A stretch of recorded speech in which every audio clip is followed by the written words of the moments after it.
আপনিও কি কখনো ভয় পেয়েছেন যখন সামনের লড়াইটাকে খুব বড় মনে হয়েছে? আজকে তেমনই একটি গীতার শ্লোক নিয়ে এসেছি যা ভয়ের মুখোমুখি হওয়ার সাহস যোগায়। এটি হচ্ছে শ্রীমদ্ ভগবদ গীতার প্রথম অধ্যায়ের 11 নম্বর শ্লোক। চলুন শুরু করি। জয়গুরু, শুভ সন্ধ্যা। সবাইকে সুখপাখি চ্যানেলে স্বাগত। আমাদের চ্যানেলের প্রতিটি ব্যাখ্যা আপনার জীবনকে উন্নত করতে সাহায্য করবে, তাই আমাদের চ্যানেলটির পাশেই থাকুন আর যার যার জীবনকে উন্নত করুন। এই অধ্যায়ে দুর্যোধন তার সৈন্যদের বলছে নিজ নিজ স্থানে থেকে ধীরভাবে মহামহিম ভীষ্মকে রক্ষা করতে। কিন্তু কেন?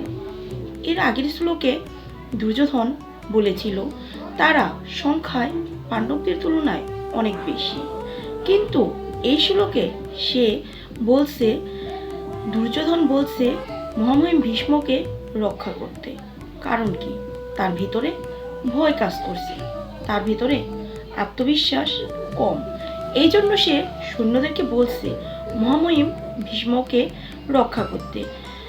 সংখ্যায় বেশি হলেও তার ভিতরে ভয় কাজ করছে। এটাই কি সত্যি নয়? মনস্তান্ত্রিক দৃষ্টিকোণ থেকে আমরাও কি এমন করে থাকি না? যখন পরীক্ষা দেওয়ার আগ মুহূর্ত বা কোনো কঠিন সিদ্ধান্ত নেওয়ার আগে বলে থাকি এটা হলে ভালো হতো বা সে হলে ভালো হতো, নয়তো আমি পারবো না। এরকম ভয় কিন্তু আমাদের মধ্যেও কাজ করে, কারণ তখন আমরা মনে করি আমাদের ওই লোকটা থাকলে বা এই জিনিসটা থাকলে হয়তো বা আমি ভালো করব।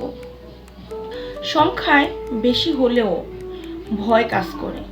যখন ভয় পায় তখন সে শক্ত কাউকে তার সামনে দাঁড় করায় তার ঢাল হিসেবে। এটা শুধু যুদ্ধের নির্দেশনা নয়, এটা ভয়ের সংকেত। এটা শুধু দুর্বলতা নয়, এটা ভয়ের প্রকাশ। দুর্যোধনের মতো আমরাও যখন নিজের শক্তির উপর আত্মবিশ্বাস হারিয়ে ফেলি, নিজের শক্তির উপর সন্দেহ করি, তখনও ঠিক এমনটাই করে থাকি। গীতা এখানে আমাদেরকে শিখাচ্ছে যেই মানুষ ভয়ের উপর দাঁড়িয়ে পরিকল্পনা করে তা ভেঙে গুড়িয়ে যায়, সে কখনো স্থির থাকতে পারে না। একবার পাণ্ডবদের দিকে তাকান তো, দেখুন তারা কত আত্মবিশ্বাসী, অটল, সাহসী।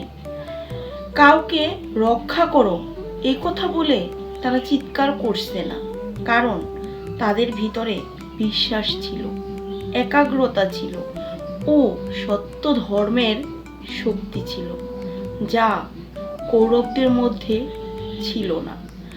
আজ যদি আপনার জীবনেও ভয় আসে, আত্মবিশ্বাস হারাবেন না। নিজের উপর বিশ্বাস রাখুন, নিজের শক্তির উপর বিশ্বাস রাখুন। শক্তি বাইরে নেই, শক্তি আপনার ভিতরেই আছে।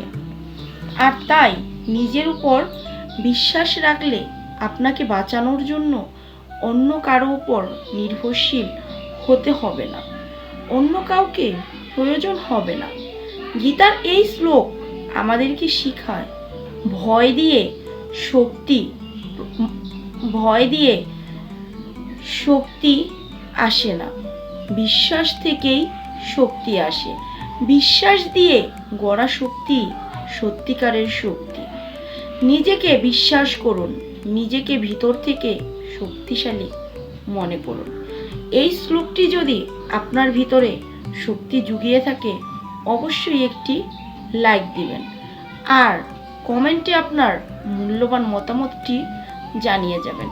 গীতার এই রকম নতুন নতুন শিক্ষা এবং ব্যাখ্যা পেতে হলে চ্যানেলটিকে সাবস্ক্রাইব করবেন। অসংখ্য ধন্যবাদ আপনাদেরকে এত সময় নিয়ে ভিডিওটি দেখার জন্য। শুভ সন্ধ্যার শুভেচ্ছা। জয় গুরু।